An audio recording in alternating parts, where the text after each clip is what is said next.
Bagaimana hukum puasa Ramadan di tengah pandemi corona ini Pak Ustadz? Maka kita tetap melaksanakan ibadah puasa Ramadan. Adapun lapar kita.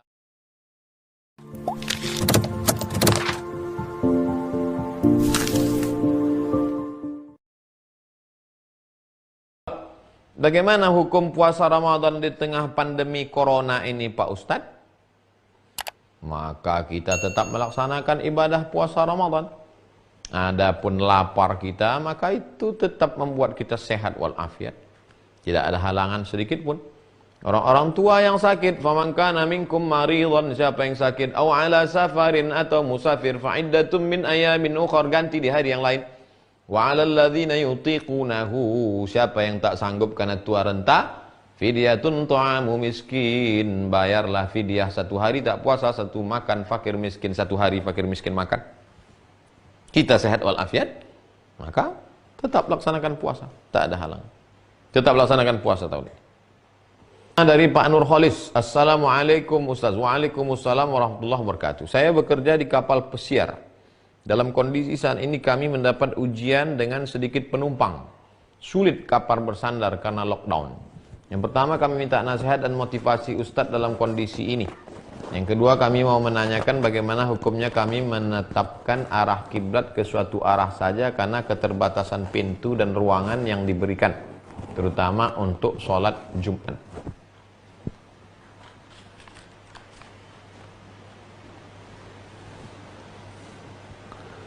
Yang pertama, Pak Nur Kholis dan seluruh saudara-saudaraku dimanapun berada yang mencari nafkah yang halal, maka perjalanan kalian adalah jihad.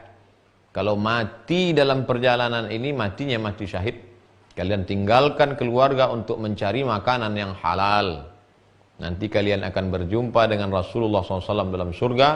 Rasul memuliakan kalian karena kalian berjuang untuk mencari makan halal untuk anak istri. Yakinkan saya berjihad mencari makanan halal. Pulang nanti supaya darah dagingku makan halal, supaya bisa dia ngapal Quran. Itu yang membangkitkan semangat. Itu yang membuat Bapak akan terus bersemangat. Bukan yang lain, bukan mengejar dunia.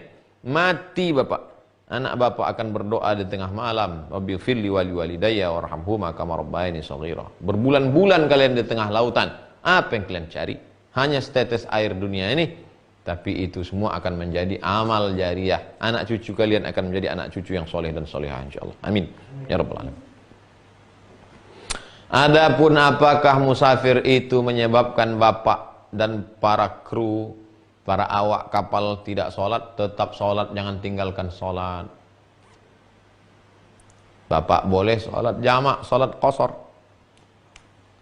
Bapak dalam perjalanan musafir terus, maka sholat zuhur jamak takdim dengan asar, jamak takhir dengan asar bisa, sholat maghrib jamak. Berapa lama kami jamak? Selama di perjalanan itu, karena perjalanan terus tak berhenti jamak. Tapi kami rasa nggak enak jamak, kami mau buat sempurna 4 rakaat, boleh. Boleh dilaksanakan secara tamam 4-3-3-4-4. Boleh juga dilaksanakan jamak. Tapi ini rukhsah keringanan. Allah suka kalau rukhsah itu dipakai. Lalu kemudian tentang di ruangan yang diberikan terutama untuk sholat Jumat. Nabi SAW selama dia musafir dia tak ada sholat Jumat.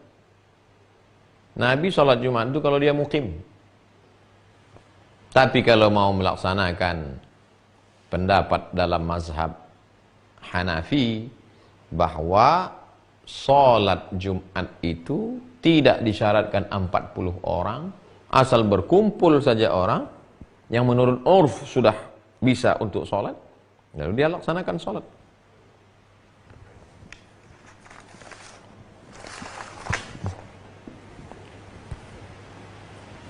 Inna salatal idi, sesungguhnya salat id, tan'aqidu bi arba'atin, sah dilaksanakan 4 orang. Imamun, 1 orang imam. Wa thalathatun mu'tammin, 3 orang makmum. Imam 1, 3 orang makmum. Li'annahu adadun yazidu ala aqallil jam'i. Karena 4 itu sudah lebih dari jamak. Pendapat 4 imam, Abu Hanifah, Muhammad bin Hasan Asy-Syaibani, Imam Laits ibn Sa'ad, dan Imam Zufar. Kalau mau laksanakan. Nah, artinya saya tidak menutup satu pintu. Kalau mau dilaksanakan, ada kerinduan dengan sholat Jumat, tetapkan menurut kompas arah kiblatnya di awal takbiratul ihram itu, lalu laksanakan. Kan kapal laut itu kapal laut kan bukan macam pesawat ulang-alik ke sana kemari. Kalau sudah arahnya begitu, tepat arah kiblat, start dari awal. Allahu Akbar. Mudah-mudahan pekerjaan Bapak tidak meninggalkan ibadah. 3, Ibu Hamidah. Ustadz, ketika kita bersedekah, apakah harus kita niatkan sedekah itu misalnya untuk orang tua kita, untuk saudara kita, untuk keluarga kita? Innamal a'malu binniyat. Sesungguhnya segala amal itu akan dinilai dengan niatnya. Wa innamal likulli imri'in ma nawa. Orang akan mendapatkan sesuai dengan niatnya. Kita bersedekah dengan niat lillahi ta'ala. Cukup. Kalau Ibu Hamidah bersedekah, ayah ibu sudah meninggal dunia, emak ibu sudah meninggal dunia, ibu bersedekah 1 paket beras 20 kilo. Ini sedekah saya. Otomatis sedekah ibu sampai ke ayah dan ibu. Walaupun tanpa sebut. Tapi kalau untuk selain ayah dan ibu, untuk saudara kandung, mesti sebut. Aku sedekah sini 1 karung beras, pahalanya aku hadiahkan kepada almarhumah Fulanah binti Fulan. Sampai. Tapi kalau untuk ayah dan ibu, emak sama ayah, otomatis sampai. Pak M. Afriudin. Ustadz, ada teman saya mempelajari tasawuf. Dia menyatakan roh dan jasad bisa berpisah saat masih hidup. Bagaimana tanggapan Pak Ustadz? Dia ini bukan belajar tasawuf. Dia ini belajar ilmu klinik. Dukun. Nah, jadi banyak orang pakai baju tasawuf, casingnya tasawuf, isinya dukun, isinya kejawen, isinya klinik, isinya filsafat ngawur, isinya tapi berbaju tasawuf. Nah, oleh sebab itu kita pelajari yang sesuai dengan Quran dan Sunnah Rasulullah Sallallahu Alaihi Wasallam.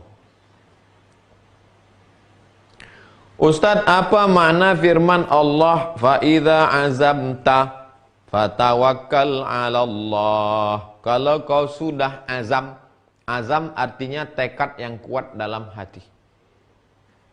Kalau sudah kau azam, tekad kuat dalam hati, sudah, lepaskan dia, serahkan pada Allah SWT.